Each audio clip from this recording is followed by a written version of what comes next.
Yo, magandang tanghali mga kalapatid. So time check tayo, 11:59. Ayan, tirikang araw. Init, grabe. Force fly tayo mga kalapatids. Dahil ang pauwian nga natin ay medyo tanghali na, kailangan masanay ibon natin sa init. Dahil talagang hindi natin maiwasan, talagang uuwi-uwi ang ibon natin ng ganyang kainit.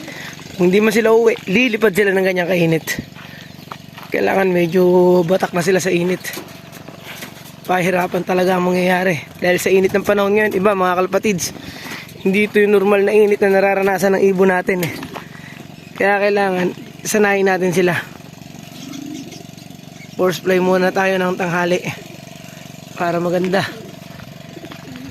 Madalas din ako magpaligo ngayon, hindi tulad nung nakaraan na 2 times. Ngayon halos 3 beses, 4 na beses ako nagpapaligo.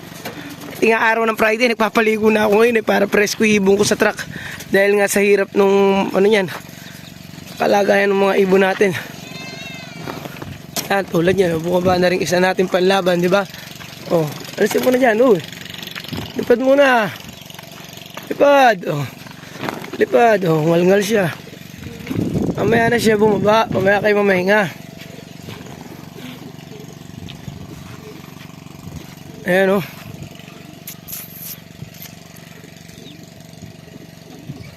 hindi sila sanay sa init masyado. Sa ulan, batak yung ibon ko na yan. Nung bata yan, sa ulan. Ngayon, tag-init na, hindi na tag-ulan. Kaya kailangan natin silang sanayin sa init. Third lap na nga ng derby natin. Ngayong darating na linggo na to, Friday, loading na natin. Third lap na ng derby mga kalapatids. Ayan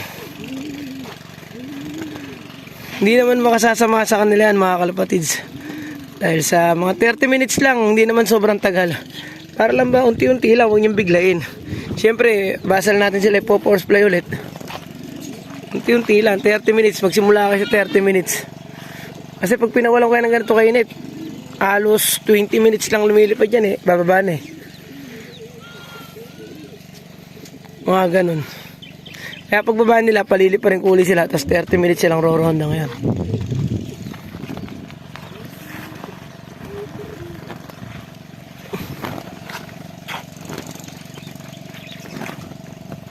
Ito nga pala ang pang-force fly natin mga kalapatids.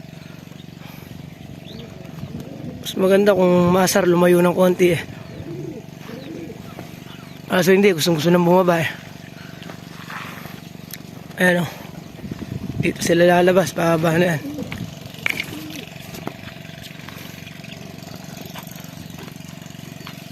Pag nasanay sila sa init na yan mga kalapatids, sigurado didiretsuhin nila pag uwi na yan kahit sobrang init ng panahon.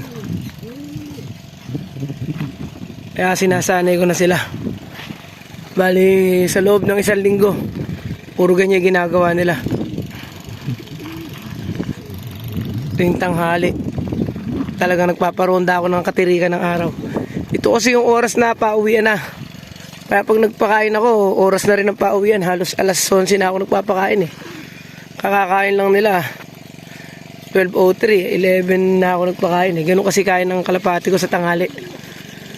Ayun, lumayo sila. Sinasanay ko sila na malayo, matagal ang kain para hindi sila gutom. Para pag lumilipad sila, ang alam nilang kain 11, hindi sila bababa. 11 na sila bababa.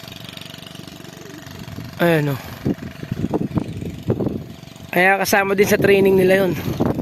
Ayan, bumaba na isa natin panlaro. Okay, pasok! Pasok! Isa pa dyan mga kalapatids, mabilis nyo sila papapasukin. Kapag pino-force fly nyo, nasasanay sila.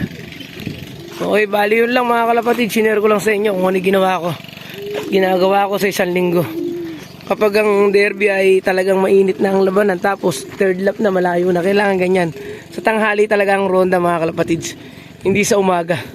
Pwede, magpawala kayo sa umaga, okay lang yun, walang masama ron. Pero sa tanghali talaga, mas maganda mag-force fly para yung ibon nyo batak. Okay, maraming salamat mga kalapatids.